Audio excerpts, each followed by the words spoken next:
आइए सीधे चलते हैं विज्ञान भवन, जहां राष्ट्रपति प्रणब मुखर्जी इस सम्मेलन को संबोधित कर रहे हैं। Both the Honorable Speaker and distinguished Chairman of the Council of States have stated the state of affairs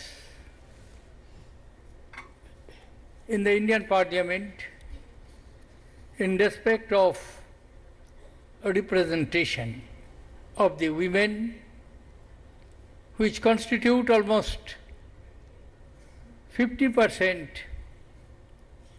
of Indian population. Never, since the first general election in 1952 till date, we have not been able to ensure the representation of the women, not more than 12%. It's a sad commentary on us. Though from the day one, with the adoption of the Constitution of India on 26 January 1950, we declared in the text of the Constitution that all citizens will have equal right, equality before law, equal rights in every sphere and activity of life. The subject for your deliberations for the next 2 days would be empowerment. How there can be empowerment without representation? How there can be empowerment of the women not merely by gratis, but as a right, as a fundamental right enshrined in the Constitution of India, and not only India, almost all constitutions in the world, including Chapter 7 of United Nations Declaration and series of resolutions, conventions in international human rights organization. I thank Prime Minister Sri Narendra Modi for immediately after assuming the office picking up a slogan in Indian language, Beti Bachao, Beti Padhao, and his firm commitment to this true empowerment of the Indian women is exemplified by his presence here. He is not participating, he is not speaking, he is not giving us advice. But Prime Minister of India is spending more than an hour without participation. It speaks his total commitment to what he preaches and what he believes. I remember what tremendous changes took place. Dr. Hamid Ansari has referred to the Nordic countries' representations, true. But the process began from the Bolshevik Revolution in 1917, and thereafter in the subsequent several years, series of changes took place. It is surprising to note that even in Mother of Parliament, England, where we do consider from the days of signing Magna Carta, in June 1215, the birth of parliamentary system, women's voting right was not granted before 1924. Through a Charter Act, it was legislated and the women got their power. Because there was a revolution all over Europe.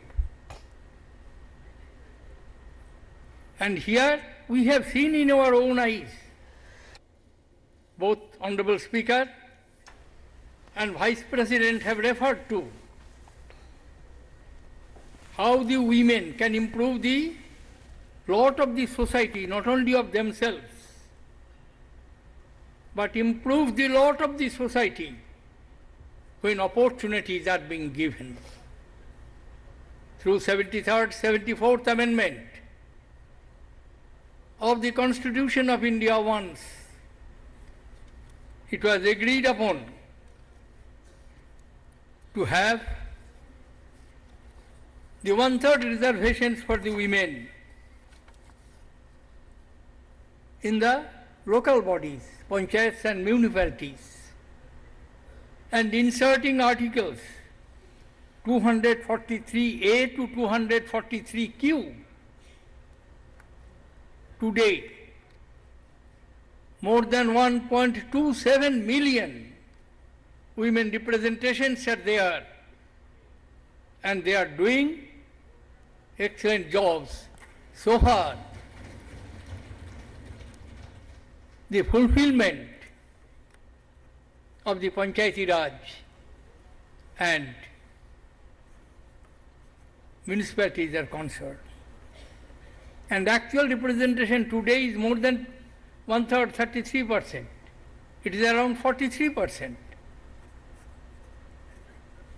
Seeing the very good impact of it,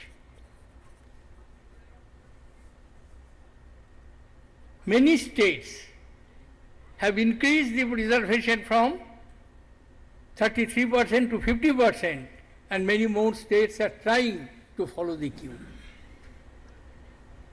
I am particularly referring to this because during my days in Parliament, and one of the living eyewitnesses is present here, our External Affairs Minister, Mrs. Sushma Swaraj, how much we made efforts to have 1/3 reservations for the women in the state legislatures and Indian Parliament. We have not been able. It is unfortunate for us. And even the legislation being passed and approved with 2/3 majority in one of the House of the Parliament of India as per the requirement of the Constitution, the other House has not yet approved. And Honorable Chairman of the Rajya Sabha and Honorable Vice President has rightly pointed out, here lies the commitment of the political parties in actual action, not in words, not in resolutions. It would be easier.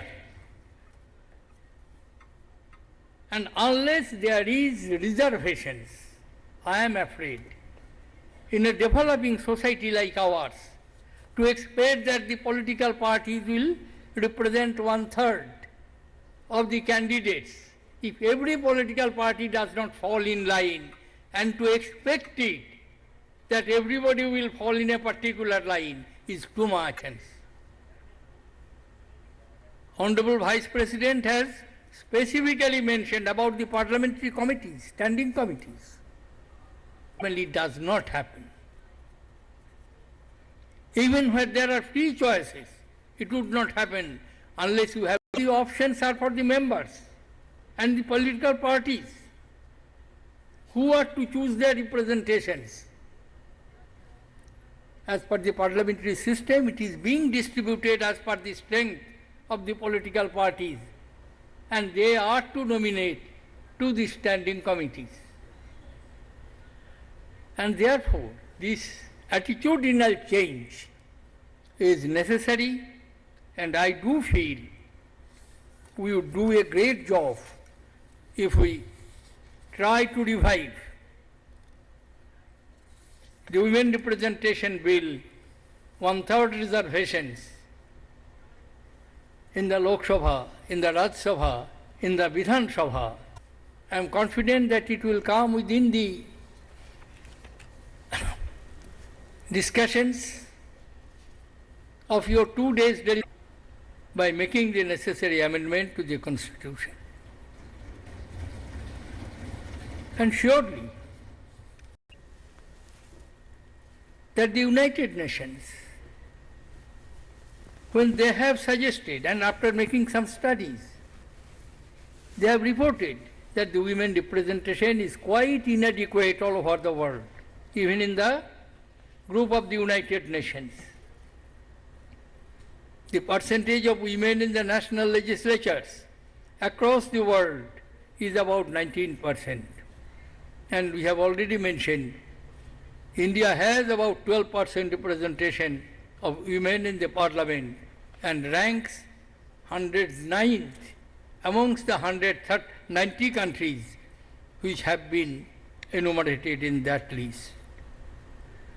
The United Nations has declared that there is, in the International Women's Day of 2016, as Planet 50-50 by 2030, step it off for gender equality.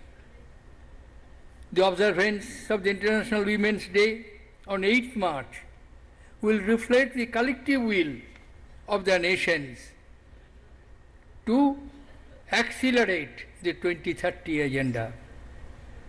The global community has to rededicate themselves to gender equality and women empowerment, and the organization of the National Conference of Women Legislature is a step, to my mind, in the right direction. And this agenda should be carried forward.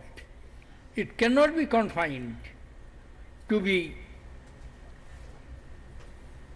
deliberations in a couple of days, and there should be sustained efforts to take the necessary follow-up action. Honorable Speaker of Bangladesh is present amidst us. Life of parliamentary politics in Bangladesh is not very long. But I compliment her, and through her to the people of Bangladesh, for making their firm commitment to parliamentary politics, as a result of which international community has recognized them by offering the leadership of both IPU and Commonwealth Parliamentary Associations to the representatives of Bangladesh. And Madam Speaker of Bangladesh, Dr. Chowdhury herself is the chairperson of Commonwealth Parliamentary Association. Distinguished guests, ladies and gentlemen, I have taken little more time than I intended to have. But as when I look at from a bit distance, because I cannot participate, though constitutionally Indian Parliament consists of President and 2 houses of Parliament, but it is also equally, there is a provision in the Constitution, the moment you are elected President, you cease to be a member of the any house, either state legislature or central legislature, your membership will cease to exist.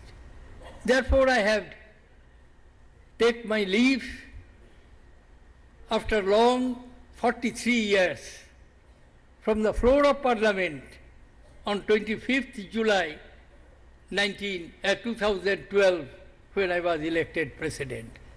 But I look at what they are doing, how they are doing. And as an old colleague of yours, honorable members of Parliament, I feel that you should do this, you should do that. Of course, in my own mind, watching at the television screen. I wish the conference all success. I compliment once again the Honorable Speaker. Many, many years ago, we considered that the women is the empowerment. Honorable Speaker has compared we went with the river, flowing river, on the bank of which civilization was born. And we conceptualized Stri Shakti. Women is the power of creation, equally destruction of the evil forces, Stri Shakti. And let us create an conducive atmosphere, not merely by passing legislations, expressing our pious wishes through the resolutions, but by our action. And I wish the conference all success. Thank you, ladies and gentlemen. Jai Hind.